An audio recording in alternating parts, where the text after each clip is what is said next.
18,000 room का rent है, 18,000 advance दिया जा रहा है, 10,000 ब्रोकरी चार्ज दिया जा रहा है। इतना पैसे हम कहाँ से लाके देंगे? 15,000 रुपए रेंट रूम का, ब्रोकरेज दो। यहाँ से मैं भाग के पटेल नगर गया हूँ रहने इस साल, वहाँ भी अब कोचिंग डाल दिया, वहाँ भी ऐसे सिचुएशन होती जा रही है। क्यूरेटिव है, प्रिवेंटिव नहीं है। डिजास्टर रेजिलिएंट इंफ्रास्ट्रक्चर की बातें चल रही है, लेकिन आप देख लीजिए कि डिजास्टर से कितनी मौत हो रही है। सिर्फ स्टूडेंट का बात नहीं है।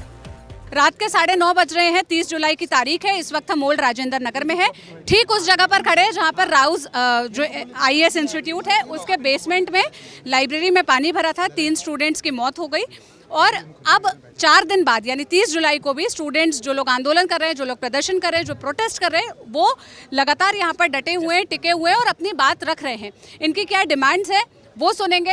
साथ ही साथ 2-3 ऐसे टीचर्स हैं जिनका पक्ष सामने आया है, जिनके ऊपर अकाउंटेबिलिटी तय हो रही थी, जिनके ऊपर सबसे ज़्यादा सवाल खड़े किए जा रहे थे, चाहे वो अवध ओझा हो, चाहे डॉक्टर विकास देवकीर्ति हो। तो पहले खान सर भी है। तो पहले तो आप बताइए कि क्या अब आप लोग की क्या डिमांड है? अभी आप लोग क्यों इकट्ठा हुए? हम लोग अभी ये इकट्ठा हुए हैं जो अभी कैजुअलिटी हुई है उनकी जस्टिस होनी चाहिए। पहले पुलिस वाले ये तय नहीं कर रहे हैं कि 4 की डेथ हुआ है कि 7 का हुआ है। जो वहाँ पे खड़ा था इसके अकॉर्डिंग 7 डेथ हुई है और पुलिस वाले 4 बोल रहे हैं।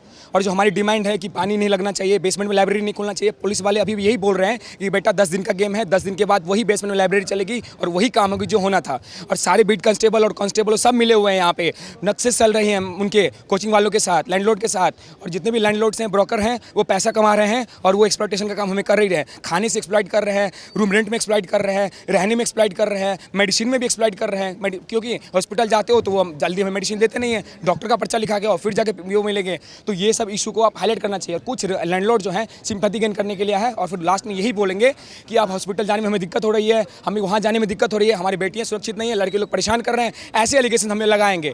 और जब हम मर रहे थे हमें पूछ रहे कि आप कब आए हो? 3 रात से मैं यही सोया हूँ, अभी तक मेरी आवाज़ को सुनो आप। अभी ये जो ओनर्स, जो अलग-अलग प्रॉपर्टी ओनर्स है, वो लोग यहाँ आए हैं, आप कह रहे हैं। सबसे बड़ा बात है कि अकाउंटेबिलिटी अभी तक तय क्यों नहीं हुई है?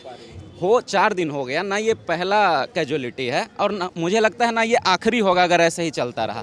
सबसे बड़ा चीज़ है कि आप अभी तक अकाउंटेबिलिटी नहीं तय कर पाए हैं, आप कार्रवाई नहीं कर पाए हैं किसी पर। मतलब कार्रवाई छोटे मोटे लोगों को उठा लेना और ये सबसे नहीं होता। नाम पे उस व्यक्ति को उठाया गया है जो अपनी गाड़ी लेकर जा रहे थे, जिसके कारण पानी लाइब्रेरी के अंदर गया और वो बैरिकेडिंग। लोगों के भ्रष्टाचार, करप्शन के वजह से, घूस लेकर प्लानिंग, जो बिल्डिंग का प्लानिंग उसको सही से नहीं देकर पास करने की वजह से छात्रों का जान गया है, छात्राओं की जान गई है। तो वो कुछ लोग हैं, उन पर क्यों नहीं कार्रवाई हो रही है? ये भ्रष्टाचार मुद्दा क्यों नहीं बन रहा है? मेन मुद्दा करप्शन का था। मेन 18,000 रूम का रेंट है, 18,000 एडवांस दिया जा रहा है, 10,000 ब्रोकरी चार्ज दिया जा रहा है। इतना पैसे हम कहाँ से लाके देंगे? नहीं, पहली बात ये बच्चों की लिस्ट नहीं जारी की गई कि कितने बच्चे लाइब्रेरी के अंदर थे, उसमें सिर्फ 3 डिक्लेयर कर दिए कि 3 है। जबकि रात के 2:30 बजे चैट वायरल हुई है, बच्चे ने बोला कि हमारे सामने और भी बॉडीज गई हैं। पहली चीज़ ये। दूसरी ये है कि कोचिंग के खिलाफ अभी भी उस लेवल पे एक्शन नहीं लिया गया। इन्होंने रिस्पॉन्सिबिलिटी ही नहीं फिक्स की कि किसकी जिम्मेदारी है। दूसरी ये है कि जैसे कोचिंग है, कोचिंग को भी ये करना चाहिए कि आप जब एडमिशन ले तो सेफ्टी मेजर दिखाएं कि आपके बच्चे को हम क्या सेफ्टी देंगे। 2.5-3 लाख रुपए फीस लेते हैं, बट वो सेफ्टी दिखाएं क्योंकि बच्चे उन्हीं के भरोसे यहाँ पे रह रहे हैं। कोचिंग को दिखाना सबसे बड़ी इशू ये है मैम, पीजी में भी ये सेफ्टी होना चाहिए। इवन जो जिम, जो हर चीज़ के लिए एक प्रमाण होना चाहिए कि भाई हम ये व्यवस्था आपको प्रभावित करेंगे। हम आप यहाँ पर आप आ रहे हैं, एनरोल कर रहे हैं, तो हम ये व्यवस्था आपको करेंगे। सिर्फ पीजी बस नहीं, लाइब्रेरी बस नहीं, हर जगह नहीं छोड़ा जा सकता है। तो गवर्नमेंट को एक MCD को एक रेगुलेटर सेटअप करना होगा, रेगुलेशन बॉडी, जो इस बात को देखे यहाँ पर कि क्या स्थिति है, रेंट क्या हो रहा है, खाना का क्या स्थिति है, सही खाना मिल रहा है कि नहीं, स्टूडेंट को कैसा माहौल है। ये चीज़ जब तक वो नहीं करेंगे तब तक स्टूडेंट का एक्सप्लॉयटेशन होते रहेगा। मार्केट के भरोसे जब तक चीज़ें रहेगी ये सब नहीं कर पाएगा। एडवर्टाइजमेंट में वेस्ट करते हैं ना, जितना ये एडवर्टाइजमेंट में लोगों को अट्रैक्ट करने में, रील्स पे, ये सब पे वेस्ट करते हैं। इंफ्रास्ट्रक्चर पे काम अगर किए होते तो ऐसा कुछ नहीं होता। क्या जरूरी है बेसमेंट में आपको क्लास चलाने? एक एक्स्ट्रा क्लास चला दीजिए। 700 लोगों की क्लासेस चलती हैं, अरे 2 क्लास चला दीजिए। क्या आपका इंफ्रास्ट्रक्चर ऐसा है? क्या आप ये नहीं देख सकते कि हम स्टूडेंट हैं? हर डाउट होता है पैसा लेने में, तो 1,70,000 इंस्टॉलमेंट भी नहीं देते कुछ कोचिंग वाले। इन्हें ये नहीं, अरे भाई मिडिल क्लास वाले सपना देख लिए हैं तो ये मतलब थोड़ी नहीं आप शक कर लोगे। सपना तो सब कोई देख सकता है ना। हमारे पास पैसे नहीं है, हम क्लास नहीं कर सकते क्या?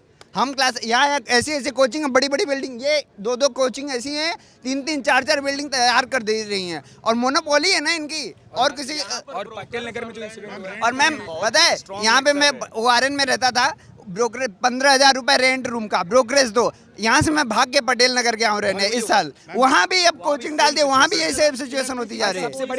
सुसाइड किया उसका आप ये पढ़िए ना, उसने सुसाइड नोट लिख कर गई है उस लड़की ने। उसने क्या बोला, उसने बोला कि वो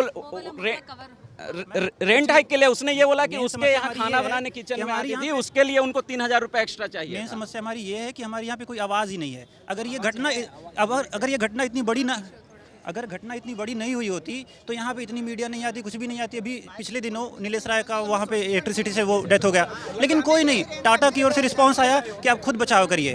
तो ऐसे ही हमारी 20 तरीके की चीज़ें आप यहाँ पे 1 घंटे रहिए, आपको 20 इरेगुलरिटीज मिलेंगी। क्यूरेटिव है, प्रिवेंटिव नहीं है। डिजास्टर रेजिलिएंट इंफ्रास्ट्रक्चर की बातें चल रही है, लेकिन आप देख लीजिए कि डिजास्टर से कितनी मौत हो रही है। सिर्फ स्टूडेंट का बात नहीं है, अभी रेल हादसा हो चाहे कुछ भी हो, बाढ़ आ जाता है, गाँव में कितने लोग डूब जाते हैं। कब ये होगा? डिजास्टर रेजिलिएंट इंफ्रास्ट्रक्चर इंडिया में कब बनेगा? आराम से।